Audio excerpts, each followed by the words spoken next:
Fala galerinha do xadrez, tudo beleza? Semifinal aqui do Freestyle Chess Gold, tem esse nome maravilhoso aí, mas a questão é, Magnus Carlsen vai encarar Nodirbek Abdusattorov, ex-campeão mundial de partidas rápidas aqui no Chess 960, meus amigos. E já começamos com uma frase quente aqui do Steinitz, o rei é uma peça forte, né? Então saber usar o rei aí nas partidas de xadrez é uma grande habilidade, uma habilidade importante. Lembrando que as peças são embaralhadas aqui na primeira fileira e vamos então aqui à semifinal. O Magnus Carlsen percebe que esse peão aqui é bom. Esse lance surpreendeu, né? Porque ele não dá mobilidade para nenhum bispo, nem nada disso por enquanto. Vamos ver qual que é a ideia do Magnus Carlsen. Ele abre aqui com esse peão aqui da coluna G e o Abdusattorov responde aqui com o peão central protegido pela dama. Magnus Carlsen desenvolve aqui o cavalo. Acho que essa foi a ideia, né? Ele quis desenvolver o cavalo na frente aqui do peão. Peão avança, temos agora uma proposição de ruptura aqui no centro. O Abdusattorov segue desenvolvendo peça e o Carlsen também. Eles vão tirando as peças das casas iniciais.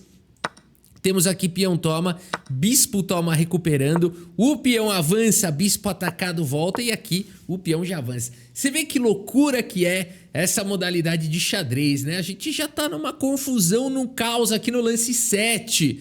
Magnus Carlsen vai para o único lance da posição, bispo por cavalo, peão toma e agora o cavalo sai para a casa de B4. Abdusattorov segue expandindo no centro, Carlsen para esse peão, dá uma casa de fuga, protege aqui o cavalo e temos aqui o lance bispo em F4 jogado pelo Abdusattorov. Cavalo H5, bispo atacado, volta para casa de H6, que coisa maravilhosa, né? Um cavalo no canto, um bispo também.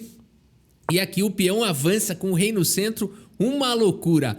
Grande roque foi jogado agora pelo Abdusa. Temos aqui o cavalo voltando e aqui G6 jogado. Temos aqui E3, protege um pouquinho mais aqui o peão de F4. Temos agora o lance dama D7, o que fazer nessa posição? Magnus Carlsen protege agora aqui o peão e temos aqui a torre na coluna E. Abdusattorov vai para cima. O cavalo volta para proteger, bispo em F8 jogado pelo Abdusa. Que confusão, como é que o Carlsen vai resolver o problema desse bispo aqui? Ele segue com B4 expandindo. Temos agora o lance bispo em E6. Peão avança protegendo seu amiguinho. E aqui H5 atacando. Abdusa é um jogador perigosíssimo. Carlsen centraliza o cavalo. Temos trocas. Peão toma. E aqui, gente, olha a ideia do Carlsen quando ele joga esse lance cavalo D4, né? Olha a sutileza que ele achou aqui. Peão toma F5 atacando o bispo. Que coisa linda! E aqui o bispo volta para a casa de F7. Se peão toma, por exemplo, o Magnus Carlsen poderia primeiro capturar o bispo e depois seguir com bispo por peão com forte ataque. Por isso a partida seguiu com bispo voltando e aqui peão toma. Bela sequência do Carlsen. Rapidamente, bom, lembrando que aqui é partida pensada, tá? Então aqui é a primeira vez aí que a gente vai vendo, né, nesse torneio, nessas etapas de chaves, assim, um torneio híbrido, né? Começou com partidas rápidas e agora a gente tem aqui a fase de pensadas, né? Bem interessante. Abdusattorov segue com dama C7. A dama vem para casa de F3, já faz alguma pressão em F6, bispo H6, vem para o contra-jogo, pressão agora aqui para cima do Carlsen, a torre protege e o bispo vem para G5. Temos A4 expandindo na ala da dama, que confusão, cara, o Carlsen vai jogar com o rei aqui mesmo. Aqui temos peão toma, bispo toma com cheque, o rei sai e a torre sobe aqui preparando um ataque na coluna A, hein? O cavalo vem para o jogo finalmente, o Magnus Carlsen tira esse cavalo da partida. Temos trocas e agora o cavalo vem para casa de F5. Batalha de peças menores, em par de cavalos contra par de bispos. Interessante a maneira com que o Magnus Carlsen vai jogando aqui essa partida. O Abdusattorov centraliza a dama e agora nós temos aqui um ataque aqui na ala da dama bem arriscado. Uma pressão enorme, mas aqui olha a fortaleza que o Magnus Carlsen montou aqui, né? O Abdusattorov também tá todo protegido, mas o Carlsen começou um ataque aqui bem perigoso na ala da dama. Aqui temos a proposição de troca de damas, propôs trocar dama com o Carlsen e ele não costuma recusar. Dama toma, torre toma, temos peão toma, capturando um peão, torre por G4, enfraquecendo a defesa do cavalo, também capturando um peão.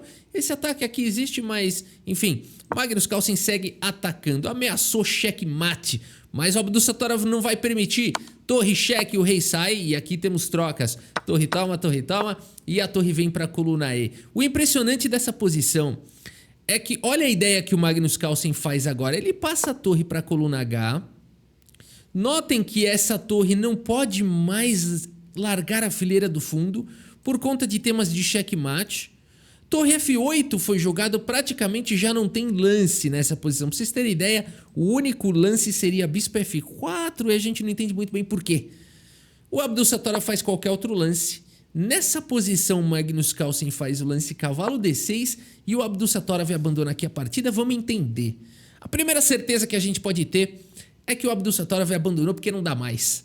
Abandonou porque não dá mais, pessoal. Agora vamos entender por que não dá mais, né? Essa certeza a gente já tem, mas que bizarro isso, porque se a gente for parar para pensar, 4 peões contra 4 peões, 2 peças menores contra 2 peças menores, e não é a primeira vez que o Magnus Carlsen vai fazendo isso no Chess 960.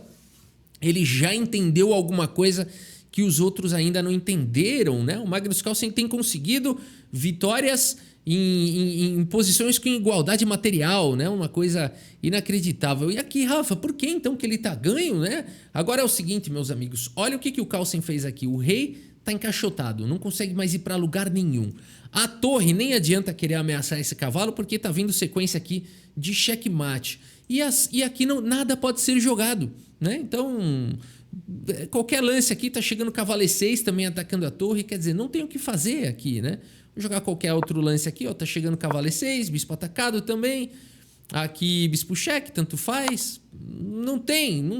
Você vai simplesmente tirar aqui o rei. Ah, mas agora eu vou tentar uma ruptura aqui, aproveitar a cravada. Não tem, você vai tomar aqui, o bispo volta. Vai ficar indo e voltando. E o Carlsen vai melhorando a posição. As pretas nada podem fazer. Tem também aqui sequências bem agressivas, com a torre passando pelo outro lado também. Checkmate vindo de todo lado. A melhor defesa seria bispo E8 para não deixar esse cheque aqui, mas existem milhares de maneiras de continuar. B5, D5, torre H7, o que você quiser. A posição é destruidora. Magnus Carlsen conseguiu uma vitória inacreditável contra o Abdussatorov na semifinal e agora tem a vantagem do empate. Vamos dar uma olhada agora na segunda partida. O Abdussatorov com as peças brancas aqui numa maneira diferente já de embaralhamento. Segue aqui com o peão em direção ao centro. E o Magnus Carlsen segue com o peão da coluna F. O Magnus Carlsen andou estudando aí as aberturas do Chess 960, não no sentido de decorar, que é praticamente impossível, ou pelo menos está muito cru ainda tudo, mas no sentido de entender assim quais são os princípios de abertura que devem ser aplicados no Chess 960. Tomara que ele divulgue um curso ou um livro sobre isso. Bom, aqui nós temos aqui eles usam muito isso, sair com o peão que está na frente da torre. Temos agora aqui uma abertura quase que simétrica, né? E aqui o Magnus Carlsen segue com o desenvolvimento dos cavalos, né? G6 foi jogado, o cavalo sai do canto, bispo G7. O Magnus Carlsen não se incomoda por enquanto com esse cavalo aí no cantinho, mas ele traz agora o cavalo para casa de F7. Peão avança, peão estoura tudo aqui no centro, já tá uma confusão aqui, né? Já tá uma confusão nessa segunda rodada. Temos peão toma, a torre toma, lembrando que essa partida também é pensada. Cavalo vem aqui pro centro, um lance que os computadores não gostam muito, mas não é muito simples de castigar isso. É interessante observar como os grandes mestres têm dificuldade de avaliar posições não conhecidas, né? Então aqui o próprio Magnus Carlsen não vai para o lance que o computador considera forte, que é o lance dama C7. De fato, no meio dessa confusão toda, o Magnus Carlsen acabou não encontrando. Vamos ver como segue aqui, ó. Cavalo toma, peão toma e o cavalo centraliza. Uma boa continuação para quem só precisa do empate. Cavalo toma, peão toma, foi para algumas trocas. Bispo H2, coloca aqui o bispo numa diagonal bem incômoda. Dama C7, um lance corajoso e necessário, porque fica atacando o bispo, mas será que é o bispo que está atacando a dama? Não sei bem quem está atacando quem. Bom, por enquanto o bispo está indefeso. A partida segue com dama em A4 e o Carlsen segue agora com B5, pancada. Um lance que o peão está protegido e tem o tema da cravada. Portanto, o Abdussatorov perdeu um tempo importante aqui. Ele volta a dama para C2, mas agora o Carlsen captura um peão.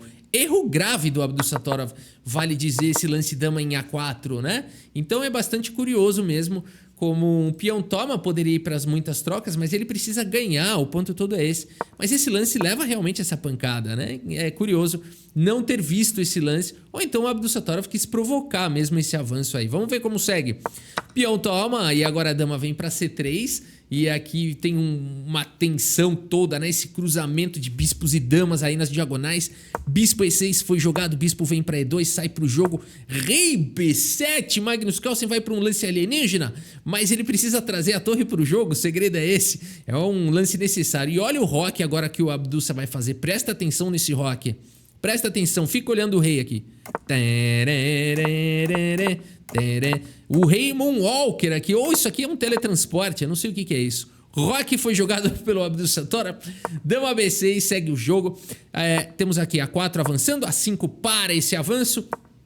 Torre na coluna B e aqui dama B3, Magnus Carlsen propõe troca de damas. Torre na coluna C, traz mais uma proteção. Computadores apontam o lance bispo H6 como lance irrefutável, apesar de que temos bispo F4, né? O computador ele realmente sabe castigar tudo, né? De uma maneira... Aí ele manda trocar e colocar a torre na coluna C e fala que está completamente ganho, né? A gente não sabe muito a diferença do lance do Carlsen que falou, vamos trocar logo essas damas aí. Seguimos com o peão toma cheque, o rei sai, H4 avança, torre C6, Magnus Carlsen vai preparando para trocar mais um pouco de peça. Temos aqui mais trocas e rei C6 agora jogado pelo Magnus Carlsen. Seguimos com o bispo G3, H6, temos o G5, H5 mantém tudo fechado. O rei vem para o jogo e agora bispo ganha um pouco mais de ação, né? Esse lance aqui também permite com que o rei possa vir atrás aqui do peão, mas tem que tomar cuidado aqui, manobrar bem para não levar um contra-jogo. Bispo D1, bispo C8, temos a torre aqui voltando para B2, o bispo vem para F5 de novo, e o Magnus Carlsen com essa repetição aqui propõe pro Abdussatorov, mesmo o Abdussatorov numa posição pior, os computadores dando 1.5 ou quase 2 de vantagem antes aqui para as negras. Magnus Carlsen oferece essa saída honrosa para Abdussatorov, que é o empate, e com isso Magnus Carlsen passa para a final. E temos, portanto, aqui essa semifinal emocionante aqui entre o Magnus Carlsen e o Nodirbek Abdussatorov. Abdussatorov, portanto, eliminado aqui, vai lutar pela terceira e quarta colocação. Vamos ver como é que tá, inclusive, aqui, como é que foram aqui as chaves, né? Magnus Carlsen jogará a final contra Fabiano Caruana, meus amigos. Vai ser sensacional. O Caruana que venceu o Aronian. E teremos, portanto, a disputa de terceiro e quarto lugares entre o Abdussatorov e o Aronian. Incrível, a gente segue acompanhando o Freestyle Chess Gold Championship 2024, esse nome super estiloso de um torneio dessa modalidade que é bastante divertida. Postem aí nos comentários o que vocês estão achando dessa modalidade aí, né?